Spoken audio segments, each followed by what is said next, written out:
साल 1988 की cult classic film वीराना का जिक्र हर किसी ने कहीं ना कहीं जरूर सुना होगा। ये horror film lead actress Jasmin Dhunna की खूबसूरती और बोल्डनेस के चलते सुर्खियों में रही थी। किसी गुड़िया की तरह खूबसूरत गहरी आंखों वाली जैस्मिन ने फिल्म में भूत बनकर लोगों का ध्यान खींचा था, लेकिन यही खूबसूरती उनकी गुमनामी और कई सवालों का कारण बनी। कहा जाता है कि उनकी खूबसूरती से मोहित होकर अंडरवर्ल्ड डॉन दाऊद इब्राहिम उन्हें हासिल करना चाहता था। जैस्मिन को लगातार अंडरवर्ल्ड से धमकी भरे कॉल आते थे और इसी बीच वो अचानक गुमशुदा हो गईं। 35 साल से उन्हें किसी ने देखा तक नहीं। वो कहाँ हैं और किस हाल में हैं, इससे जुड़ी कोई पुख्ता खबर अब तक सामने नहीं आई। कभी कहा गया कि अंडरवर्ल्ड के लोगों ने उन्हें किडनैप करवा लिया था, तो कहीं बोला गया कि वो जान बचाने के लिए गुमनाम जिंदगी जी रही हैं। साल 1968 में जैस्मिन धुन्ना का जन्म मुंबई में हुआ था। मिडिल क्लास परिवार में जन्मी जैस्मिन अपने पेरेंट्स की इकलौती संतान थीं। बड़े नाजों से पली जैस्मिन बचपन से ही फिल्में देखने और अभिनय करने में रुचि रखती थीं। यही वजह रही कि जब भी स्कूल में कोई कल्चरल प्रोग्राम होता, तो जैस्मिन हमेशा प्ले और डांस में हिस्सा लिया करती थीं। देखने में बेहद खूबसूरत जैस्मिन जब मंच पर अभिनय करती थीं, तो हर छोटे बड़े शख्स का ध्यान खींच लिया करती थीं। साल 1979 की बात है। जैस्मिन अपने स्कूल के एक प्रोग्राम में अभिनय कर रही थीं। प्रोग्राम में उस दौर के मशहूर राइटर, डायरेक्टर और प्रोड्यूसर एन डी कोठारी भी शामिल हुए थे। जैसे ही जैस्मिन ने अभिनय शुरू किया, तो एन डी कोठारी उन्हें देखते ही रहे। एन डी कोठारी को महज 11 साल की जैस्मिन का अभिनय इस कदर पसंद आया कि उन्होंने प्ले खत्म होते ही उन्हें फिल्म का ऑफर दे दिया। जैस्मिन की उम्र कम थी, ऐसे में एन डी कोठारी ने उनके पेरेंट्स से बात कर उन्हें राजी कर लिया। उस फिल्म का नाम था सरकारी मेहमान। इस फिल्म में 11 साल की जैस्मिन के साथ उनसे 22 साल बड़े विनोद खन्ना को साइन किया गया था। विनोद खन्ना उस दौर के स्टार थे, जबकि जैस्मिन एक मामूली स्कूल में पढ़ने वाली कम उम्र की लड़की थीं। बिना कोई प्रोफेशनल एक्टिंग ट्रेनिंग लिए जैस्मिन ने फिल्म की शूटिंग के दौरान अपने बेहतरीन अभिनय का नमूना पेश किया, जिसे देख हर कोई हैरान था। फिल्म में उन्होंने बिंदिया नाम की चुलबुली गांव की लड़की का रोल प्ले किया था।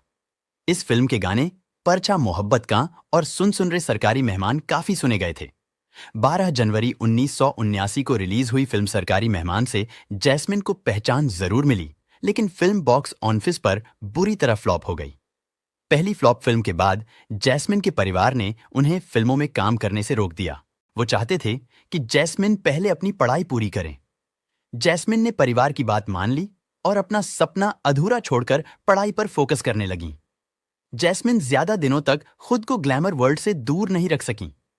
कुछ साल बीते ही थे कि जैस्मिन ने दोबारा पेरेंट्स से फिल्मों में जाने की बात कही। जब परिवार ने कम उम्र का हवाला देते हुए उन्हें रोका, तो वो पढ़ाई के साथ साथ मॉडलिंग करने लगीं।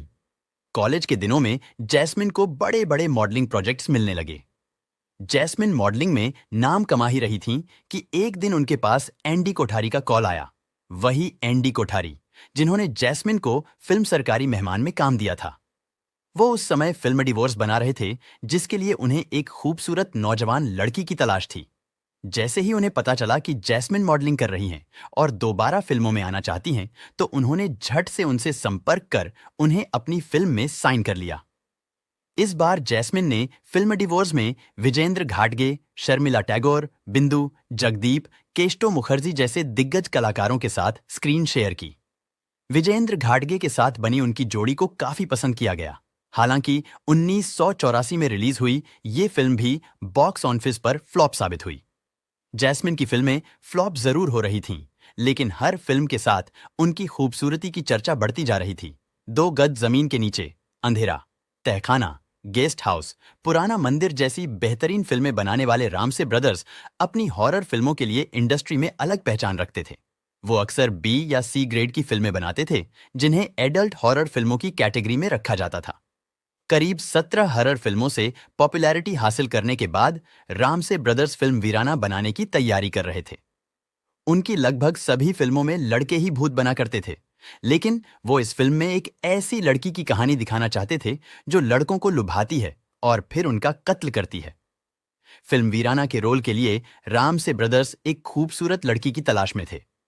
इसी बीच किसी जानकार के जरिए उन तक जैस्मिन धुन्ना की तस्वीरें पहुंचाई गईं, जैस्मिन की तस्वीरें इतनी खूबसूरत थीं कि रामसे ब्रदर्स की टीम ने उन्हें मीटिंग के लिए बुलाया। टीम ने उन्हें फिल्म की स्क्रिप्ट सुनाने के साथ साथ ये भी बताया कि स्क्रिप्ट की डिमांड पर उन्हें फिल्म में कुछ बोल्ड सीन भी देने होंगे। एक बड़ी फिल्म का इंतजार कर रही जैस्मिन झट से इस फिल्म में बोल्ड सीन करने के लिए राजी हो गईं। 1985 में ही रामसे ब्रदर्स ने फिल्म की शूटिंग शुरू कर दी।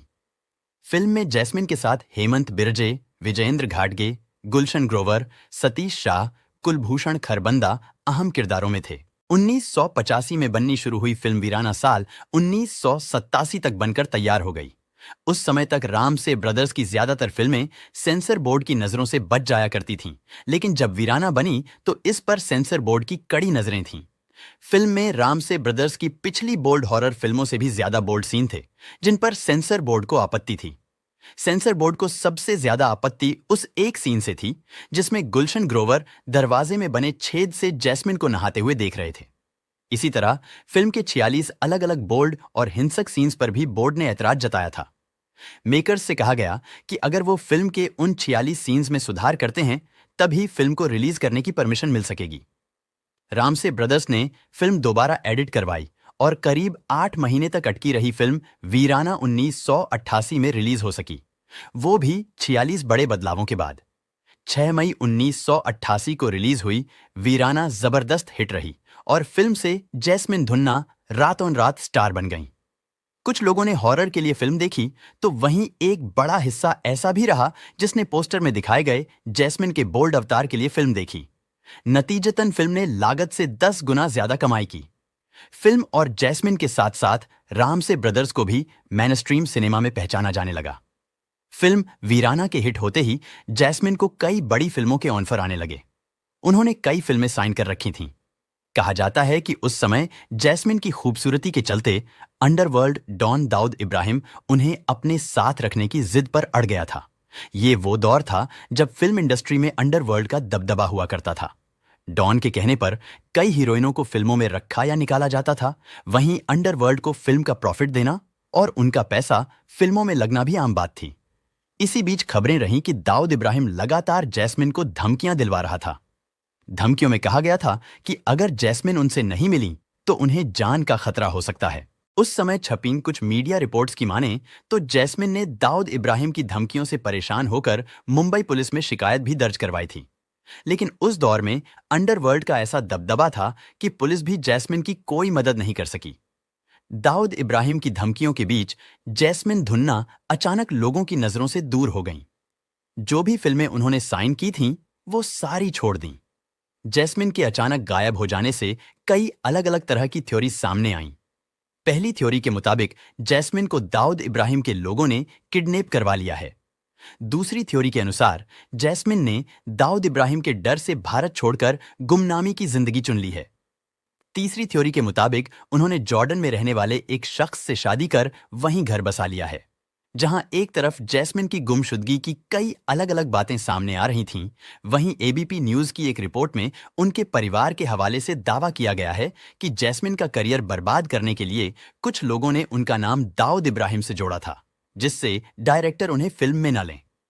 तमाम तरह की थ्योरीज सामने आईं, लेकिन 1988 की फिल्म वीराना में आखिरी बार देखी गई जैस्मिन धुन्ना की कोई पुख्ता खबर नहीं मिली। समय के साथ लोग जैस्मिन को भूल गए। गुमनाम होने के 31 साल बाद साल 2017 में जैस्मिन तब चर्चा में आईं जब उनके साथ फिल्म वीराना बनाने वाले श्याम रामसे ने हिंदुस्तान टाइम्स को दिए एक इंटरव्यू में कहा कि जैस्मिन जिंदा हैं। श्याम रामसे के बयान के अनुसार जैस्मिन अपनी मां के बेहद करीब थीं।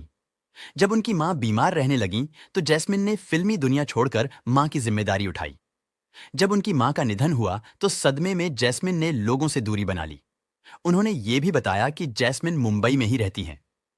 कुछ साल पहले वीराना फिल्म में नजर आए एक्टर हेमंत बिरजे ने बॉलीवुड ठिकाना को दिए एक इंटरव्यू में जैस्मिन का जिक्र किया था। जब उनसे जैस्मिन के बारे में पूछा गया तो उन्होंने बताया कि जैस्मिन जिंदा हैं और मुंबई के वर्सोवा इलाके में उनका घर है। उन्होंने ये दावा भी किया कि वो जैस्मिन से संपर्क में हैं। जैस्मिन विदेश में रहती हैं और कभी कभी भारत आती हैं। हालांकि उन्होंने ये भी कहा कि वो कभी जैस्मिन से मिले नहीं। महज 3 फिल्मों में नजर आईं, जैस्मिन को लोगों की नजरों से दूर हुए अब 37 साल बीत चुके हैं, लेकिन न ही उनसे जुड़ी कोई पुख्ता जानकारी मिल सकी है, न ही उन्हें कहीं देखा गया है।